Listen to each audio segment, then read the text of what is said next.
जैसा कि खबर आ रही है कि अब केंद्र सरकार की ईडी ने दिल्ली के मुख्यमंत्री श्री अरविंद केजरीवाल जी को समन भेजा है 2 तारीख का।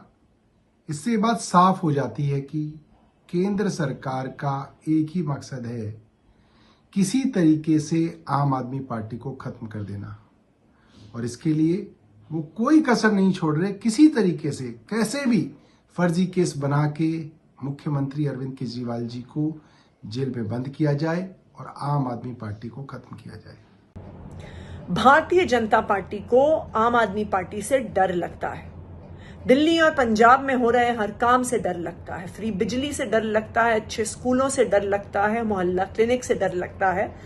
इसीलिए वो झूठे केस करके आम आदमी पार्टी के नेताओं को जेल में डालना चाहती है, पार्टी को खत्म करना चाहती है। इसी साजिश के तहत 2 नवंबर को अरविंद केजरीवाल को ईडी ने समन किया। उन पे झूठा केस लगा के उनको गिरफ्तार करना चाहते हैं ईडी वाले, भारतीय जनता पार्टी वाले। पर मैं भारतीय जनता पार्टी को बता दूं कि हम जेल जाने से नहीं डरते, हम उनके झूठे केसेस से नहीं डरते। हम देश के लोगों के लिए, देश के हर आम आदमी के लिए काम करते रहेंगे। थोड़ी देर पहले ये खबर आई है कि ईडी ने श्री अरविंद केजरीवाल जी को सम्मन किया है।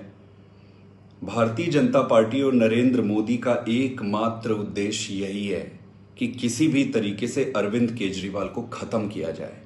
पहले उन्होंने लीगल तरीके से चुनाव के माध्यम से खत्म करने की, रोकने की कोशिश की। इन्होंने दिल्ली में कोशिश की, ये फेल हो गए। फिर इन्होंने पंजाब में कोशिश की, ये फेल हो गए।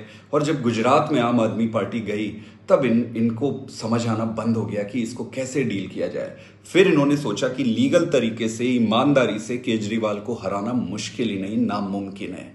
फिर इन्होंने षड्यंत्र शुरू किया और षड्यंत्र के तहत जितने भी मुख्य और बड़े लीडर थे आम आदमी पार्टी के, एक एक करके उनको झूठे आरोपों से, झूठे केसेस में अरेस्ट करना शुरू किए।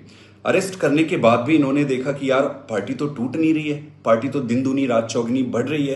फिर ये अपने प्रमुख, इनका जो मुख्य उद्देश्य था अरविंद केजरीवाल को रोकने का, खत्म करने का, उस पर आए और आज इन्होंने सम्मन जारी किया है। इस पे किसी को बहुत ज्यादा आश्चर्य है नहीं, क्योंकि जितने भी इन्वेस्टिगेटिंग एजेंसीज हैं वो बीजेपी के हेडक्वार्टर से ही ऑर्डर लेते हैं।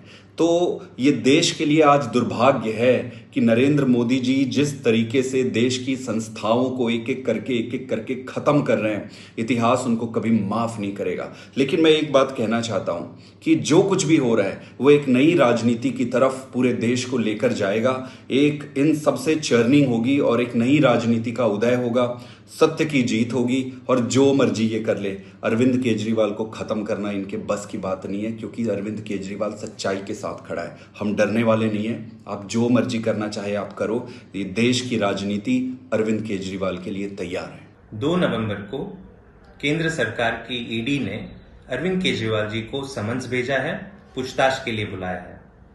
आज पूरा देश जानता है कि भाजपा का केवल एक मकसद रह गया है, किसी भी तरह, किसी भी हथकंडे अपनाकर अरविंद केजरीवाल जी को अरेस्ट किया जाए, किसी भी तरह आम आदमी पार्टी को खत्म किया जाए।